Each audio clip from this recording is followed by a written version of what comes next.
stand up. That shouldn't be allowed. This is my son. Ishan Tharoor of the Washington Post.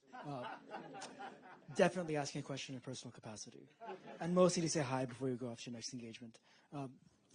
Raise the mic. Mostly to say hi before you go off to your next engagement. I'm curious, though, on this tour you've been on, various countries in the Western Hemisphere, have any of your government interlocutors asked you to show evidence of Pakistan's culpability in the initial attack?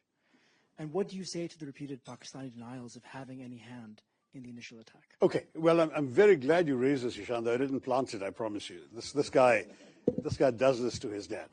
Very simply, no one had any doubt, and we were not asked for evidence. But media have asked, and so you are speaking for your tribe in that in 2 or 3 places media asked this question. Let me say very clearly that India would not have done this without convincing evidence. But there were 3 particular reasons I want to draw your attention to, all of you. The first is that we've had a 37-year pattern of repeated terror attacks from Pakistan, accompanied by repeated denials. I mean, Americans haven't forgotten that Pakistan didn't know, allegedly, where Osama bin Laden was until he was found in a Pakistani safe house right next to an army camp in a cantonment city. That's Pakistan. Mumbai attacks, they denied having anything to do with it. One of the terrorists was captured alive, his name, his identity, his address in Pakistan, everything was revealed. Under interrogation, he told us where he was trained, what was done.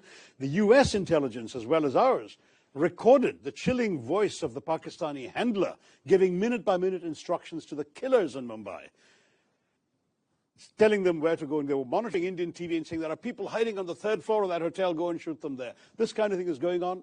Your sources recorded this too. So we know what Pakistan's all about. They will dispatch terrorists, they will deny they did so until they're actually caught with red hands. That's the first. So I agree you're going to say, but that's circumstantial. Sure. Second point. The moment this happened, within 45 minutes or so of this happening, the terrorist attack, a group called the Resistance Front claimed credit. Who are the Resistance Front? They're a well-known proxy front of the Lashkar-e-Taiba, a banned organization listed by the United Nations, listed by the US State Department, which enjoys safe haven in the town of Muridke in Pakistan. The Resistance Front, evidence about the Resistance Front and its doings was presented by India to the UN Committee on Terrorism in December 2023 and repeatedly again in 24.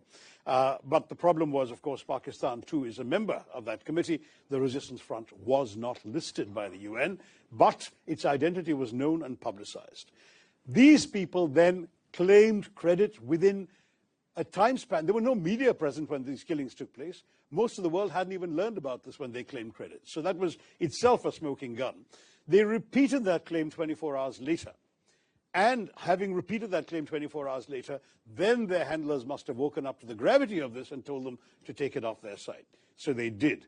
But the fact is, the credit claim was on record and the world has seen it. Third, when the first strikes happened on the terrorist camps, funerals were conducted, including for members of some of the key organizations, the Jaish-e-Mohammed in particular, and the Lashkar-e-Taiba. The funerals were conducted, and photographs have emerged on social media showing Pakistani generals and police officers in uniform attending these funerals, being conducted by relatives of these terrorists. So we're looking at 3 concrete pieces of evidence as far as India is concerned. But finally, I can add to the mix, we also have intelligence services. They have been studying very carefully these terrorist attacks. They have identified at least 4 of the 5 perpetrators, and they know who they are. In fact, I'm told, and I don't have access to the direct intelligence information, but I've been reliably informed, they know that 2 of them are Pakistanis, and the other 2 were locals who had exfiltrated, is the term, out to Pakistan for training 10 years ago, and clearly were sent back for this mission this time. So it's on the basis of all of this put together that we said, we know who did this, and we will take action. And that's exactly what we did. I can assure you India is not the kind of country that would undertake a military operation without very solid basis for doing so.